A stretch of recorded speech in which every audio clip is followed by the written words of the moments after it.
Hello and welcome to Deep Blue Sea, the podcast. I am Mark. I love this cake knife, Hoffmeyer. And I am Jay, blood-splattered meat slicer Cluett, welcoming you aboard Deep Blue Sea, the podcast. On this show, Mark and I have covered the Deep Blue Sea trilogy, scene by scene. A wonderful time doing that. We're now looking at some Deep Blue Sea adjacent films. Those are films directed by Rennie Harlin, featuring sharks or aquatic action, or have some other kind of similarities to Deep Blue Sea, which is kind of the case today as we talk about Shotgun Wedding. What is Shotgun Wedding? Well, it's the 2023 romantic action comedy from Jason Moore, starring Jennifer Coolidge, director of Pitch Perfect and Sisters, and a couple other films. Stars Jennifer Lopez and Josh Duhamel as a couple who are getting married at a private island in the Philippines. All their family and guests are there when, wouldn't you know it, pirates show up, take everyone hostage, and it's up to the would-be bride and groom, who are experiencing some premarital difficulties, to save the day and their relationship along the way. You've got Jennifer Coolidge, Sonia Braga, Cheech Marin, Darcy Carden, Lenny Kravitz, a bunch of fantastic character actors and beautiful people filling out the cast on a stunning island.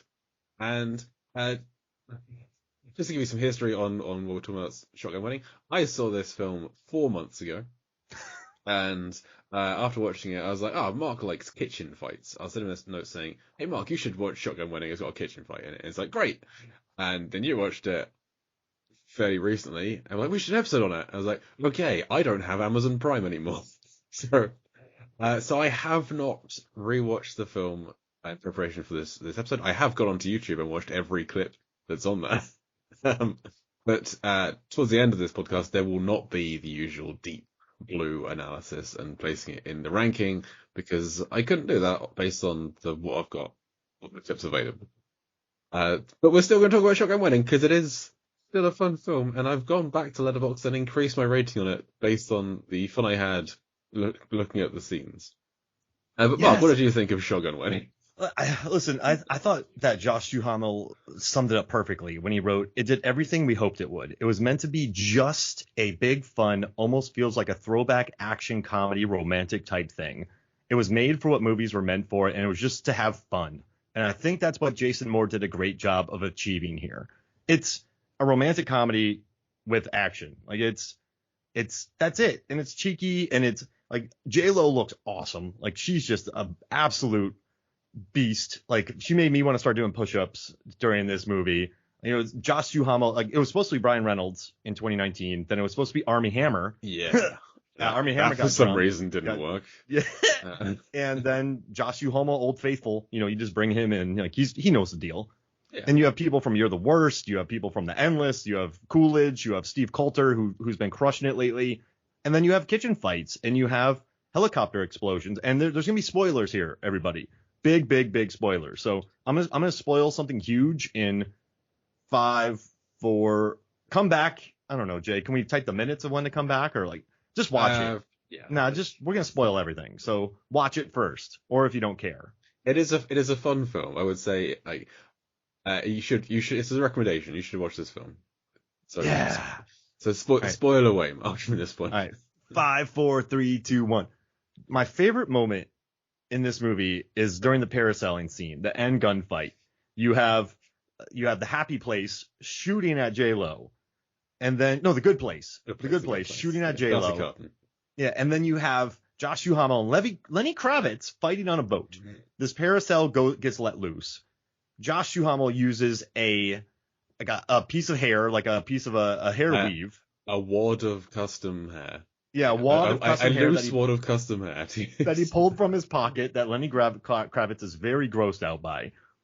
And then he uses it to sort of, like, not zipline, because they zipline earlier in it. He ziplines down. It's Chekhov's zipline and hair down a zipline. And then they use a cake knife, which is probably the fifth built character in this movie. Cake knife. It's a running cake knife. Yeah. And then they cut it together like a cake. This rope that's Lenny Kravitz is attached to. They cut it. This parasail goes flying towards a helicopter. It's got a big happy face on it as well. Big happy face. It gets attached in the helicopter blades. Lenny Kravitz spins around and just gets absolutely obliterated into nothingness, Jay. He gets cubed. Nothing. Basically. He gets diced. Jay gets Resident Evil. and then the helicopter crashes and explodes. But it's such a gnarly moment. Like it's like a Rennie Harlan 1990s death where a happy face parachute on a parasail goes into a helicopter and the guy just gets spun around and cubed. It is amazing. And that's where and think about it, Jay. Deep Blue Sea exploding helicopter. Deep Blue Sea 3 X shows up unexpectedly onto an island causing trouble. So that's very Deep Blue Sea adjacent right there. And prior to going parasailing, Lenny Kravitz fires a flare gun at Josh Duhamel from Deep Blue Sea 2. Oh man, and it hits a life jacket, which is pretty great. But it's this movie though. It's Jay. It's a romantic comedy with action. Like I think it's better than Fool's Gold. I don't think it's The Lost City, but it's. I was thinking of Game Night. I love Game Night. Oh. Game Night's always top of my mind as being like a really good romantic comedy with action and like thrills and suspense, but still hilarious, and an adorable dog that's covered in blood. Like, if you haven't seen Game Night, watch Game Night. It's fantastic. With Plemons just stealing everything. I mean, just the cast. You think cast of Shotgun Wedding is stacked. The cast of Game Night is incredible. Mm-hmm. You've got Jeffrey Wright showing up just like for a scene. Is it Jeffrey Wright? Yeah, Jeff. Yeah. And then just as like he's playing a bad actor. He's it so well. Oh, that's a perfect scene. And my buddy, one of the goons, Josh Michael, I went to Florida State with him. He was in a band that was, I forget the name of the band, but I was a bouncer at a bar. His band used to play there. And then he and I were in a Doritos commercial together. And now he's in like Walking Dead and doing really great. And he's one of the goons in it with like a bunch of lines. Like it's probably his most showcase role. So yeah, he's a part of it, which makes me really happy. Another FSU grad in Game Night. I do like just the random nameless goons in Game Night are all fun as well. And the Egg JC, it's a great film. Yeah. What? Denzel Washington? Yeah. There's no Denzel. What kind of car you drive? I love the helicopter explosion scene as well that you talked about. I did know going in that a helicopter exploded because of our mutual friend Will Slater. He posted on Facebook, we got another exploding helicopter film. Shotgun Wedding has an exploding helicopter in it. And so it's not till right at the end of the film that the helicopter explodes. And so when there's a parasail right next to a helicopter and there's an explosion in it, you can kind of see 2 and 2 adding together and equaling a helicopter explosion. But it is still glorious when that goes. And it's just a lot of callbacks to things brought up earlier in the film, like the wall of hair and the cake knife. It's all just these elements that we've been introduced to. They're coming together with a glorious explosion and Lenny Kravitz being eviscerated. It's incredible. I'm a good guy. No, you're not. You're not. Yeah. It says that so many times up until that point. And it made me so happy. It's like, it's a classic, I'm a good guy. No, you're not. And also, too, I mean, you have Chekhov's Pineapple, which is pretty lovely. That makes me really happy. And you have Jennifer Coolidge shooting a machine gun. Every film should have Jennifer Coolidge shooting a semi-automatic weapon. And she looks pretty awesome, too. Always. Did you watch The White Lotus? I watched the first season. I need to get into the second one. You do. The second season has like F. Murray Abraham in it, who is killing it everywhere. Like Mythic Quest, he's great in that. Yeah. You should watch it. It's the second season as well. We've watched both seasons fairly recently, so I just had a lot of Jennifer Coolidge this year so far, and it's a good year so far. I love Jennifer Coolidge. But yeah, she steals every scene she's in. She has some of the funniest lines, just as an awkward but entirely believable character. I love her in this movie. She's like, when I'm dressed up fancy, I like to stand up and pee. And you're like, what? Yeah, such a Jennifer Coolidge line. And to hear her sing Edwin McCain's I'll Be and just a bunch of people in a pool. Jay, the entirety of this movie for most people is hanging out in a pool all day. Yeah, just like waist deep in a pool for weeks on end shooting.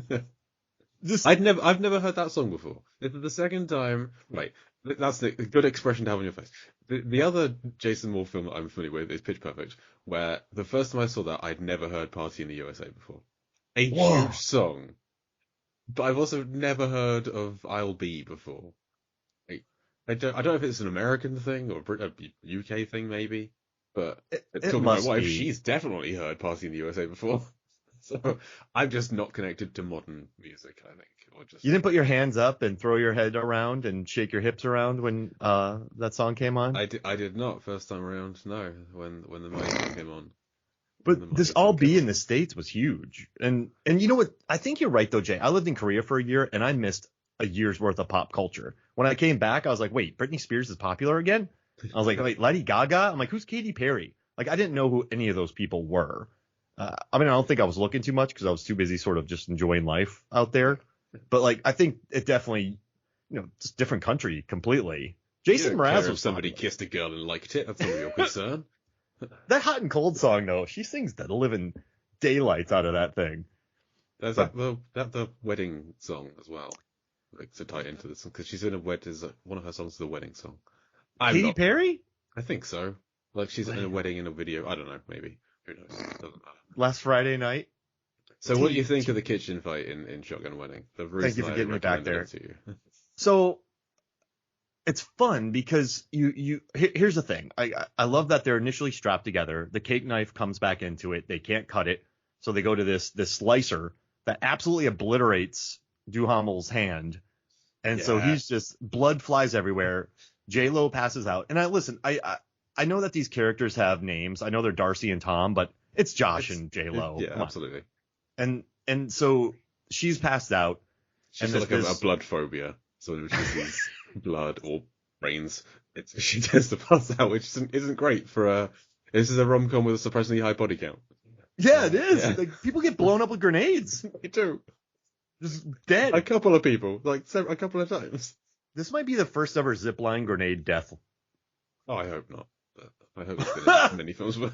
But like when the lady comes in, listen, first and foremost, I love her moves. Like she's very knee, elbow heavy. I like that just Josh Duhamel gets the living daylights beat out of him. Like early in the movie, he tries to fight a pirate and he just gets destroyed in a bathroom. Like he gets sprayed in the face and they all get beat up and then that doesn't work. And so what I like about this is you get the pineapples, you get the pans, like the kitchen itself sort of becomes a character in itself. So you have wine bottles, you have rolling pins, you have glass doors, refrigerators, Yeah, and like at the end the pirate meets her end by getting slammed on some pastries. So it's or petit fours or I don't know what they are. She has like thrown through a window and then my big issue with the kitchen fight. Oh no. You have this running meat slicer there the whole time. They use it, as you say, to get through the handcuffs. And then it's there, whirring away in the background. She's jumping up on Josh's shoulders. And at no point does she get thrown into the meat slicer. Like, you have this weapon that's been set up. And it is used again, but it's used again for, like, when J-Lo dismantles her dress, she, like, throws the sleeves into confetti. That's not a good enough end beat for the scene when you could have had somebody being thrown into a meat slicer. Okay, let's talk about the deaths in this movie. Two men just blow up in a big explosion. A helicopter explodes. Lenny gets cubed. Is this a meat slicer movie? In The Night Comes for Us, there's a meat slicer that horrifyingly mutilates people. But in this one, if a woman's body or anybody's body parts get sliced into like just bloody, gory, Mandy-esque Evil Dead blood splurts, is that this movie? I see your point. I'm just saying they've set up this thing that they're then fighting right next to, and it doesn't get used. I was there waiting. Oh, she's gonna get her neck's going right on this, and it doesn't. She just kind of gets thrown through a window, and then that's it. Or Josh's face gets put next to it, and he's like, "Not again!" Like, just exactly. You could have gotten a good gag out of that. But I did appreciate it. Normally in this kind of film, if you have like a female bad guy, they're going to be forced to fight the female hero character. And so I did appreciate that they allow this female fighter who has great skills and strengths to fight the male character and almost win. But then they allow the guy to beat up the girl, basically. Which it's kind of sexist to just like women can only fight women. Like you think of the Avengers Infinity War, where like Carrie Coon's character, she can only fight Oh gosh. Yeah, like we can only have the women fighting the women. Because if you have a man fighting a woman who's supposed to be a hero, then that's heroic because he's fighting a woman. Oh no, women are capable. There are many who could beat me up.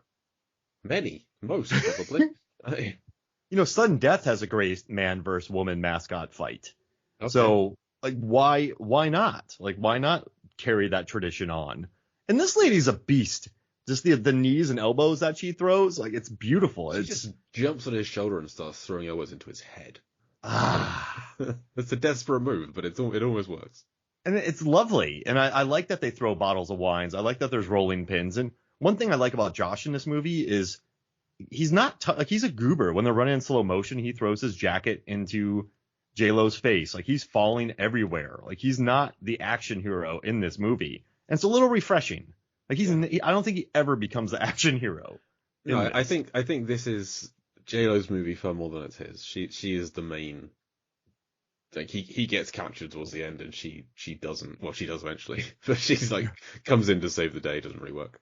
But when Josh just smacks the lady with the frying pan, that's a good. Yes.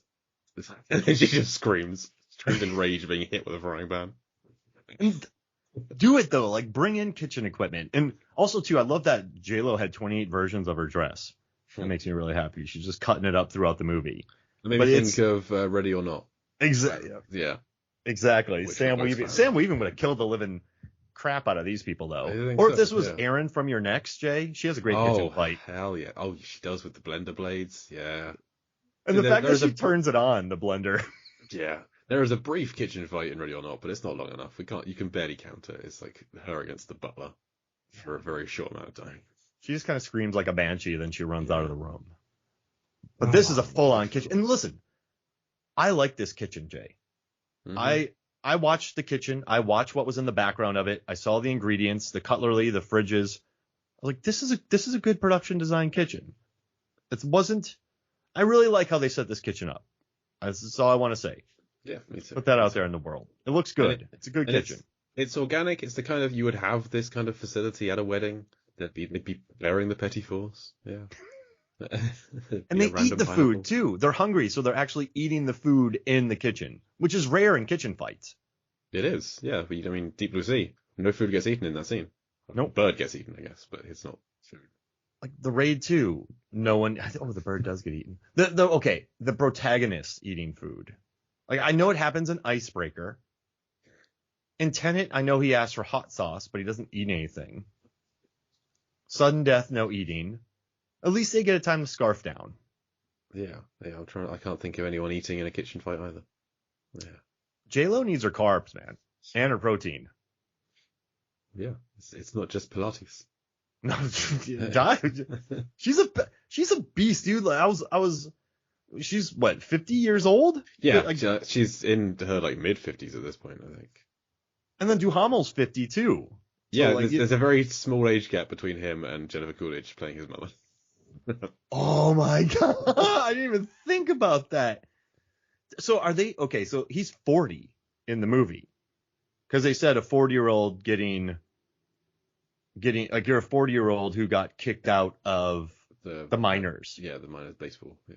So that he's 40, and then she was with Lenny for what, 10 years?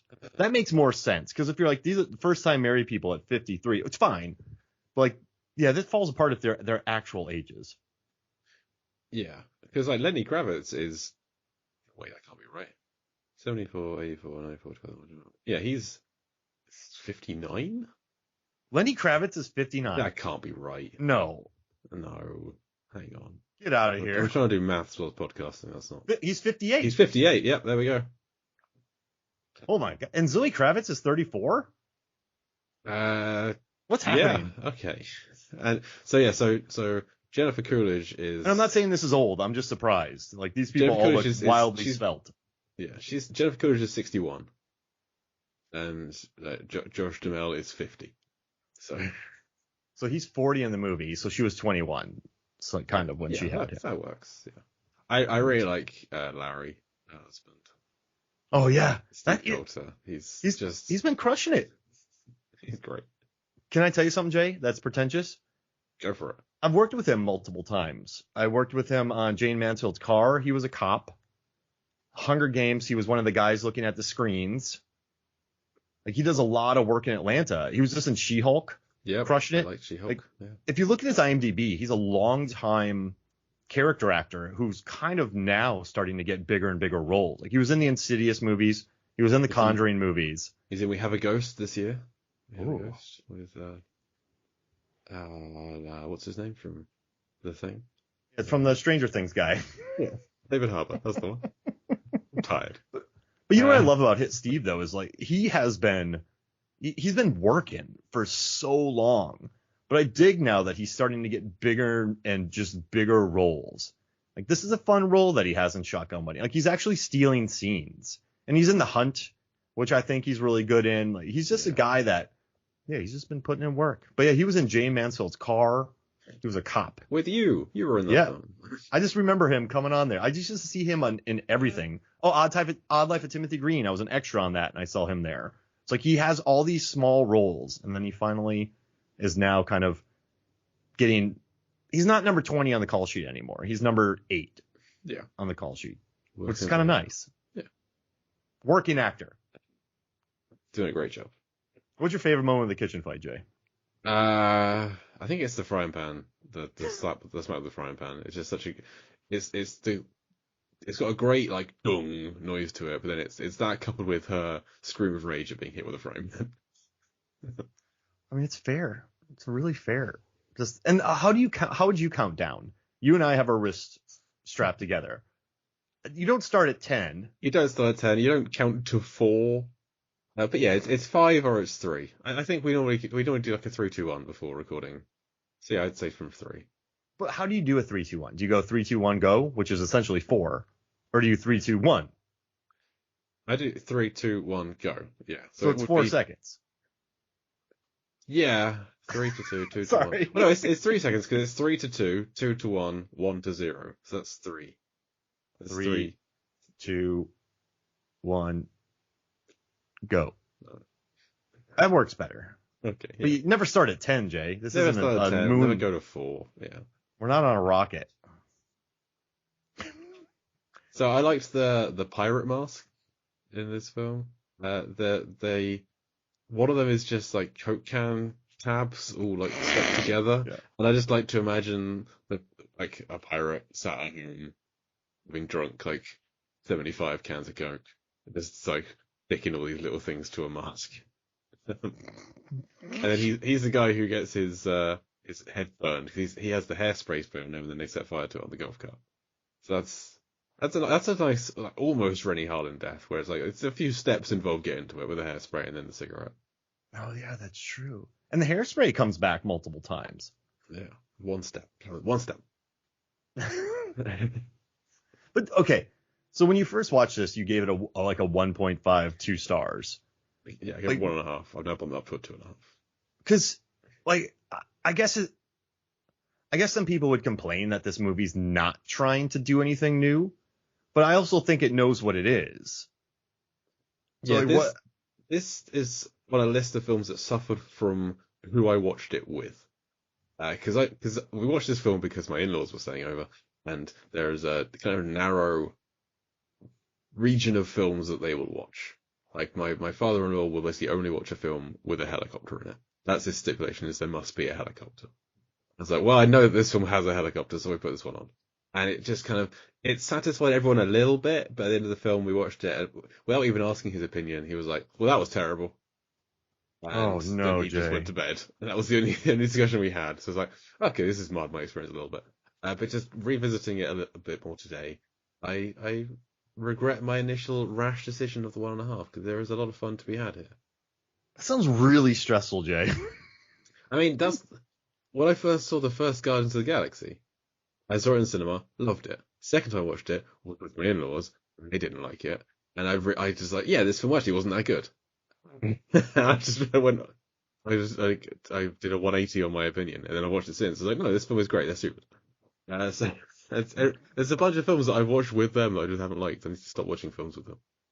I bet the pineapple scene, putting the lights around it, was real comfortable watching with your family. Yeah. Yeah. I mean, it's a good scene. It's a good scene. I appreciated it. But like, I don't know. First and foremost, we almost had a bathroom fight. We almost, if there was a jet ski, they probably would have used it in this movie. So it ticks all the boxes on my Yeah, kind well, of mark Lenny scale. Kravitz at the end gets like caught up trying to in a rope catching their speedboat kind of thing. He could have quite easily jumped on a jet ski and chased them down. That could have worked. Because I forgot about him back there. Yeah, yes, I mean, you're supposed to. It's difficult to survive down there in the wake of a speedboat. It's impressive that he got out. Have you ever fallen off of skis and been dragged by a boat? Not this week, not recently. Ever? No, I haven't. I've never water skied. So. I have. Okay. And it's hard. And I lost my shorts. Oh dear. Yeah. And then I had to like swim back for him. And it's very hard to do what he did. But it's Lenny Kravitz, though. Yeah, he's 58. He can do. It looks like that. I think it was Nothing fine is beyond for him. him. But I love how ugly their fight was. I love the whole bit about being a good guy. It's just a silly romantic comedy. But I still think everyone so I watched that movie Fool's Gold. And technically I should love it because there's treasure, there's jet skis, McConaughey, Kate Hudson, Kevin Hart, Donald Sutherland, but everyone looks too comfortable. Does that make sense? It's not that fun of a movie. Yeah, I've not seen that one because it had terrible reviews, so I just skipped it. Like I'm, you know what's weird, Jay? I'm always like, maybe I should watch this again because I should like it. And then I watch it again, I'm like, ugh, there are not films good. that I forget why I didn't like. I'll like watch a film and then a year later I'll be like, Rendition. I feel like I should like Rendition. I'll give that another shot. And I've seen Rendition at least 3 times now. I have no idea what happens in Rendition. I think Jake Gyllenhaal is in there. I vowed I just remember that I don't remember this film. I need to not watch it again. That's like Rendition will never be seen again by me. It exists. I don't have to like it. It's fine. It can exist and no one can think about it ever again. Can I tell you a sad thing? Sure. I'm probably gonna watch Fool's Gold again and get duped again. Is it Deep Blue Sea adjacent? Could we cover it on the show? Do they I go think diving? I've watched it enough. I might as well get some content out of it. I'll add it to the list. All right. Drag me down with you. I mean, it's very lax. It's almost too comfortable. But in this one, what I like about it is, like, first and foremost, you have Jennifer Coolidge being fun. Lenny Kravitz is fully committing. You have the guy from You're the Worst hitting on the lady from The Endless after their one night stand, which makes me happy. And like J-Lo is just so committed to this role. The silly running, the kind of zip lining, like they're just. This wasn't a movie, I don't think, that was. No, I think they really had fun. And I think that might have hurt it because everyone who talks about this movie talks about how great it was to make, which I don't think great art comes from movies that are super easy to make. What you hear, the more fun they have making the film, the less good it is the saying, I guess. And all Coolidge talked about was like, I had a house and my balcony looked right into Lenny Kravitz's house and I saw everything. Like that's what she said. The best interviews. Just like, this is why she should be in it. She should be in every film just so we can hear her opinion on being in every film. I guess. She wants to be a dolphin. It's like, that's an interview where she's like, "What role would you want to play?" And she's like, "A dolphin." What would you mean, like voice a dolphin? No, I want to be a dolphin. It's just She should be in Barb and Star 2 as a dolphin. Yeah. Yeah. Or just a new, it's like Barb and Star and Jennifer. Just add her to the, not as a character, just as herself. They just meet her and then they go on a trip. I mean, she's great on trips already. Might as well take her Barb and Star and go somewhere. Yeah. I needed. Oh my gosh. I liked Triangle of Sadness. I would have liked it more if she was on the boat as well. I love that movie. And everyone's like, it's a takedown of the rich. I just think it's a very cynical, funny movie. Like everyone's like, it doesn't succeed in taking down the rich. I'm like, no, I think it's just a dark comedy. Hey, it does. It's a 16 risk, I would say. But yeah, people complain. Like, there's a 20-minute vomit sequence. Like, yes, it's fantastic. Like, he's clearly trolling, right? He's just very, and also like that whole scene with tipping. Ashton Kutcher said the male modeling scenes were like scarily close to what actually happens in the modeling world, We ordered the Criterion for Megan and I. We already ordered it. That was our Valentine's Day gift to each other. We pre-ordered the Criterion of Triangle of Sadness. That's Very a film I happy. know my in-laws would have hated. Guaranteed. But like, all right, so with this movie though, like just watching Josh, like Josh knows the role, and J-Lo knows the role, but they both look like they're having fun. Yeah. It's just fun. Like why? Like, I don't know why people watch these movies and go, it sucks. Like where's the context of watching these films, Jay? Like it's What were you expecting? Yeah, exactly. What more did you want from this frothy rom-com with action scenes in it? And Jay, how many Stone Cold classic movies are there? I mean, probably fewer than 50, I would say. Like of like died in the world best films ever made. There can't be that many. You're great on a curve. Like, and like it's not going to win Best Picture. Yeah, but I think only like 80 movies have won Best Picture.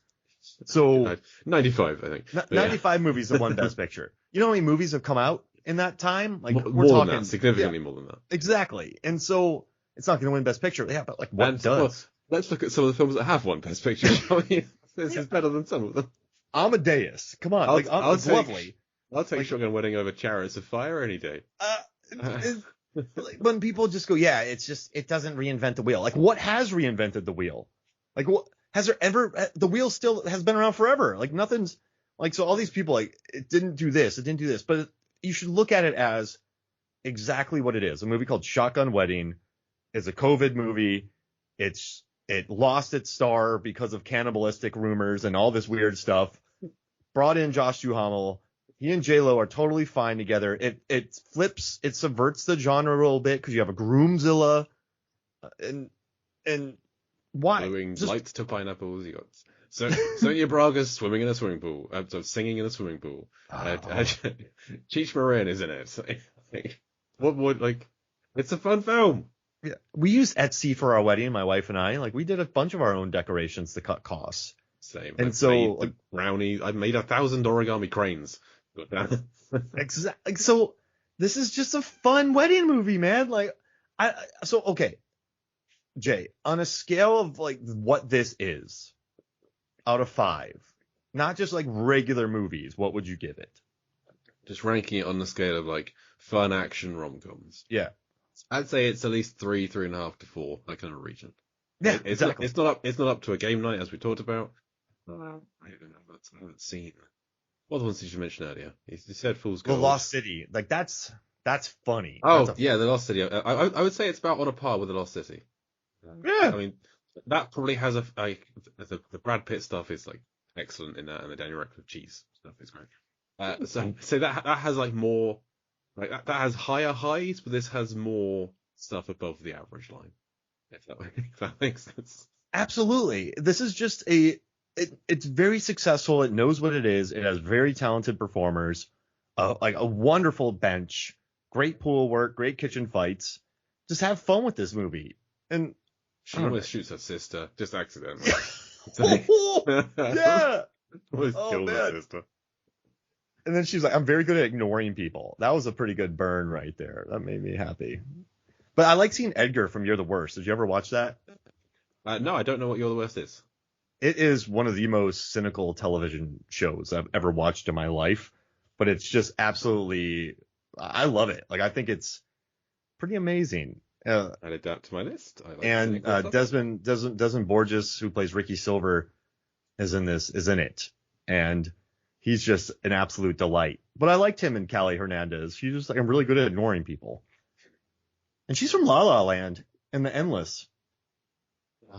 She's from La La Land, yeah. Yeah, she's one of the primary color roommates who dances.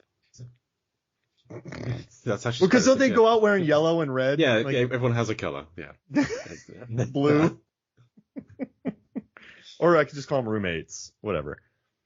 But listen, there's a fun kitchen fight that features like some good blood splurtage, a nice frying pan, a pineapple. That's all I need. And Lenny Kravitz's death is A+. J-Lo and Josh, they have pretty good chemistry. They work together. Yeah. There's just a bunch of fun scenes, and yeah, like we said, everyone's just in a swimming pool for most of the film, and hilarity ensues from that. Yeah. Like, if someone said, Mark, do you really recommend Shotgun Wedding? I'd be like, well, I would have to give it the caveat of like, if you're looking for a fun romantic comedy with some action, then yeah, this is fun. But I don't think I would sit there and go, everybody watch Shotgun Wedding. It's not like 2001: A Space Odyssey, just kind of vibe with the film for 2.5 hours. This is going to be like an experience that will change you internally. No, this is going to be a crowd pleasing, have a drink on a Friday night, just kind of sit with fun and have some fun. And you know what? It's 2 minutes away from being in 2 digits running time. Yeah. Like, it's short. It's a short movie and just features. Listen, like, I think J-Lo definitely carries this movie. Duhamel just knows the role. I think he's sort of the guy that you bring in because this old faithful. Like, yeah. He's been described like compared to other generic kind of bland white actors before. But I think he's better than the Jai Courtneys of the West. Yeah. No. Yeah. How would you rank them? I think Charlie. I don't think Charlie Hunnam belongs in that anymore because of The Gentleman and Lost City of Z.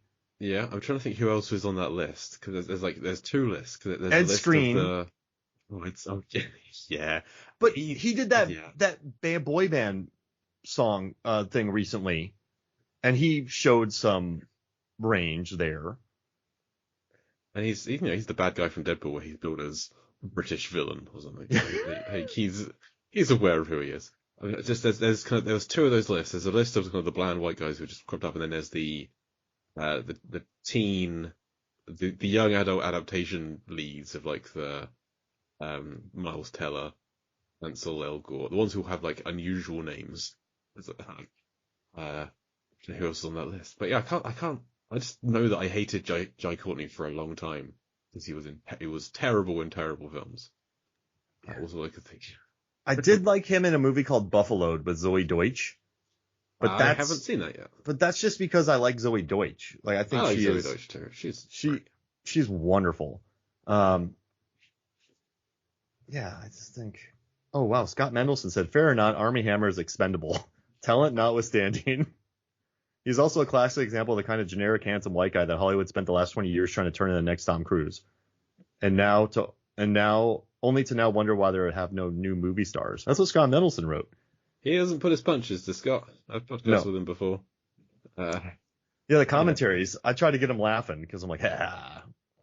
But it's no punches pulled. That's what I like about him. But I just want to get generic. I just want to get Charlie Hunnam out of there. Can we take Charlie Hunnam out of there? I'm absolutely fine to take him off that list. I feel like that list has almost dissipated these days. They've all realized what they were doing and like done something different for themselves. They've all just kind of moved away from the generic white guy list. I was a little worried that Aaron Taylor Johnson would go there with like Godzilla. Yeah. But since then he's popped up in Tenet and he was in Bullet Train. He's turning it on. That's it. You need to move away from being generic lead and become character actor, and then it works.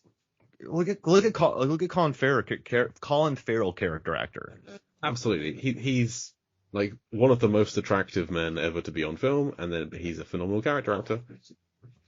Let him be in The Lobster. Like, let him stop trying to put these people like Taylor Kitsch is wonderful in Friday Night Lights, and they're like, let's put him in a $250 million John Carter and Battleship. No, put him in Sunday morning lights. Put him in that. Sunday morning lights. Yeah, just put him in that movie. Sunday morning. Give him. He's a character actor. Like, let him be cool as a character actor. Like, let these people become character actors. Yeah, just because someone's attractive doesn't mean they have to be the lead. Oh man, the kid from Triangle of Sadness, he was the son in The Kingsman, and that's one of the most bland movies I've ever watched. And then I saw him in Triangle of Sadness, and I'm like, okay, this guy's got it. Yeah, I don't like to talk about The Kingsman. That was such a disappointing film. My heart sunk into my soul. Let's do a Kingsman prequel and also tell the entire story of World War One. And a father-son story. Yeah. Yeah. Thank you. No thanks. No thanks. Let's get out of here. But no, I'm glad we did this, Jay. I feel like we've exercised some demons that we've needed to get out for a while. Yeah. We've I ranted have about. I have a very short list of how this film is likely to be seen. Oh, Just based yeah. on clips of the scene. So most of it we've already talked about. There's a helicopter explosion. There's a kitchen fight. They sing a song whilst in water. There's like in the LL Cool J music video. The lead female removes clothing to thwart an enemy, but here the enemy is distracting pineapple lights. There's a lady with a secret, which is Darcy Carden. She has a secret. There's fireworks. There's a party scene where people get annoyed with each other. There's on a remote location surrounded by water, and a bad guy is taken out with a cigarette lighter. Cigarette, yeah. It was lit with a lighter. So it gets... Whoa. That's all Hey, lighters are important. That is good. I like that. Yeah. No one's wearing like a cross necklace. No one. I'm thinking no one's wearing a cross necklace. No one's wearing a key. It's a short list. No one eats a bird. Just Lenny Kravitz getting spun around and into the blades and just getting diced. You got Colin Salmond. Because you expect, you kind of think, okay, it's going to get caught up, the parachute's going to get caught in the helicopter, doesn't explode. You don't think you're going to have that scene of it being caught up and whipping around and him being sliced up and the sound of him being sliced up. Oh, it's so good. And I don't know why the helicopter explodes, but let it explode, baby. Things get caught in. I mean, have you seen Machete or Machete Kills? Which one of those gets exploded by intestines getting wrapped up in the helicopter rotor? Those are movies I need to talk about. Machete, don't text. No. Actually, David Cross and I are doing a Michelle Rodriguez movie draft, so I got to get caught up on those again. That works. Yeah. I just want to put this out there, Jay. Michelle Rodriguez, Avatar, 2 Fast and Furious movies, gigantic cinema, 3 movies that have made billions of dollars, have cleared $1 billion. She's in that rarefied air. Lost, like Dungeons and Dragons. She is like she's been in some of the biggest movies of Hollywood, but she doesn't really get treated like that, and it's annoying. Like I think Michelle Rodriguez is cool. I think she's funny.